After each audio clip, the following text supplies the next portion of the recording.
Dans seulement 5 heures, au moment où vous regardez cette vidéo, cet outil de malade va bientôt sortir. Alors cet outil c'est Kling AI, et c'est vrai qu'on n'en a jamais parlé sur la chaîne, mais c'est un outil d'IA absolument exceptionnel. Et d'ailleurs c'est hyper drôle parce que j'en parlais cet après-midi avec un de mes potes, je lui disais que ce genre d'entreprise fallait investir dessus parce que c'est vrai qu'ils sont en train de bouffer tout le marché et ils sont très très forts. La preuve, regardez, dans quelques heures on va avoir ce niveau de mise à jour avec ce niveau de détail. Alors pour l'instant pas encore trop de choses ont été annoncées, mais regardez-moi la tête du teaser, la qualité que c'est n'empêche. Mais ça c'est pas du tout le plus impressionnant si vous voulez mon opinion sur Kling 3.0. Vous avez évidemment plein de détails ici sur ce qui est en train de se passer, c'est-à-dire le passage de Kling 2.6 à un passage à 3.0. En l'occurrence on a déjà quelques news, apparemment on pourrait faire des vidéos plus longues, c'est-à-dire de 15 secondes environ, avec une qualité 4K. Pour l'instant c'est pas encore le cas, on est sur du 1080p, d'où cette image avec une vidéo en 4K. Et là on va pas rigoler du tout parce que je sais que vous avez vu ces vidéos sur internet. Salut tout le monde,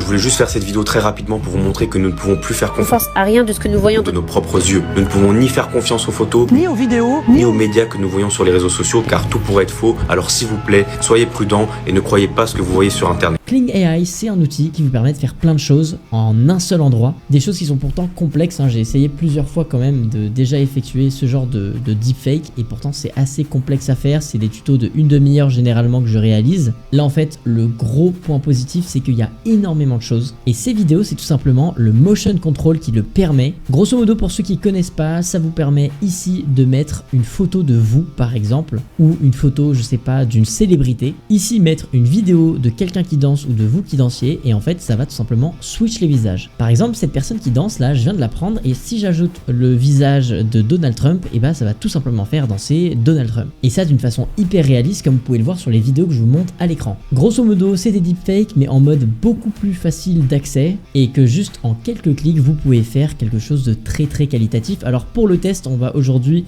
faire des transitions. Ça c'est des choses que je voulais tester et que je peux tester enfin en avant-première, mais que sur la version 2.6 malheureusement, enfin là c'est la 2.5. En fait là vous avez une amélioration audio par exemple, et dans la version Kling 3.0 vous aurez un audio de meilleure qualité, d'encore meilleure qualité. D'ailleurs Xfield a balancé quelques infos sur Kling AI, vous avez le lien dans la description, et ici ça vous permet d'avoir un petit peu plus d'informations sur ce qui va sortir dans quelques heures. En fait ils ont sorti plein de vidéos d'exemples un peu partout sans mettre tout au même endroit exprès pour créer une rumeur. Et là en fait ce que vous voyez c'est des vidéos qui ne sont pas des vidéos de Sora hein, typiquement, ce sont des vidéos de Xfield et donc de Kling AI qui sont hyper réalistes, on dirait littéralement quelque chose de vraiment 100% vrai, enfin, ça fait limite peur en fait. Ils ont amélioré le lip syncing, c'est-à-dire le fait que les mouvements de lèvres soient mieux réalisés. Aussi ils ont amélioré le réalisme par exemple des mouvements comme l'eau, ce qui est hyper compliqué à faire. D'ailleurs je sais pas si vous le saviez mais c'est le truc le plus difficile à faire dans les jeux vidéo, et c'est pour ça que Sea of Thieves a beaucoup fonctionné parce qu'ils ont réussi à faire une super animation de l'eau. Ils ont amélioré aussi la physique, comme je vous le disais il va y avoir de la 4K qui va arriver. Là par exemple ça c'est une vidéo qui est 100% réalisée par IA, c'est assez impressionnant. Our traditions define who we are. Ça aussi ça a l'air assez fou.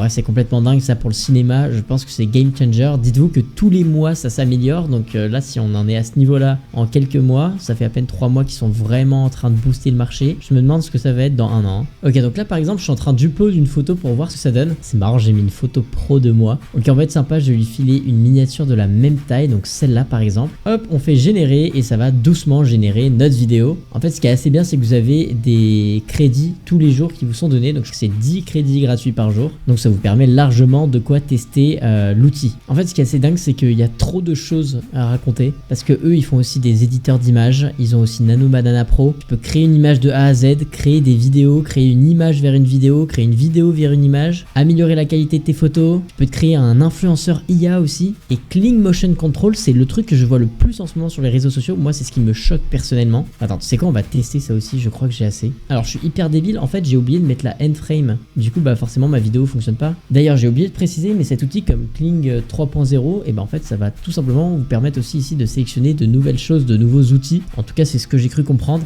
Bon moi je vous dis, j'ai envie de tester le motion control là. Donc ici je vais cliquer sur motion library, ça me permet ici avec Kling AI de choisir plein de choses. Par exemple là hop, une meuf qui danse, je vais choisir ma tête, hop, ouvrir. Donc là normalement c'est moi qui vais danser, si j'ai bien géré mon truc. Bon et pendant que ça charge, j'aimerais quand même vous rappeler que là ce qu'on est en train d'utiliser c'est le Kling de la version précédente. Là ce qu'on va voir voir ce que je vais vous montrer juste après, en fait c'est quelque chose qui a été réalisé avec la version antérieure. Donc là tout ce qui va arriver dans les prochains jours va être encore plus incroyable. Vous allez voir plein de vidéos je pense sur le marché arrivé. C'est pour ça que je fais cette vidéo en avance pour vous parler avant qu'il y ait un raz-de-marée. Bref, je vais vous laisser avec la vidéo juste après en attendant que ça charge. Sur ce, merci beaucoup à Xfield d'avoir sponsorisé cette vidéo. Salut tout le monde, c'était Faraway, à la prochaine, à plus. Et tous les liens sont en description. D'ailleurs, avant de terminer cette vidéo, c'est vrai qu'il y a un truc que j'ai oublié de préciser, c'est qu'on a vu qu'il y avait plein de modèles, plein de choses qu'on pouvait faire, mais on n'a pas vu en fait le détail de qu'est-ce qu'on peut réellement faire. Ce que je trouve qui est assez dingue avec cet outil, c'est qu'en fait, il n'y a pas que Xfield dans leur outil. Tu as également Sora, qui est pourtant un concurrent, il y a aussi Google VO, il y a aussi One, il y a leur outil Kling avec la version 3.0 qui va sortir bientôt. Pour l'instant, on en est qu'à la 2.6. Donc c'est assez dingue. En fait, ils vous laissent vraiment l'opportunité de toucher à plein de choses. C'est-à-dire que quand vous allez payer des crédits ici, sachant que vous en avez 10 offerts par jour, et sachant que pour 9 € par mois, vous en avez littéralement 150 par mois, bah en fait, vous pouvez produire énormément de choses. Et d'ailleurs, si vous voulez faire des trucs qui n'ont rien à voir avec Kling, c'est tout à fait possible. Et c'est hyper bien fait surtout. Si on en revient plus à notre sujet, Kling AI, moi personnellement, mon utilisation pour ceux qui demanderaient dans les commentaires, c'est littéralement une utilisation de transition que je vais en faire parce que je trouve que les transitions qu'ils font sont absolument exceptionnelles. Et donc, ça va être quasiment ma seule utilité, en tout cas pour l'instant, que j'ai trouvé pour Kling AI qui me concerne, c'est de faire des transitions exceptionnelles sans aucune difficulté. Bon, faudrait juste que cette fois-ci j'ajoute la end frame sans l'oublier parce que c'est vrai que c'est un petit peu débile. Bref, allez, je vous laisse pour de vrai cette fois-ci. À la prochaine, à plus.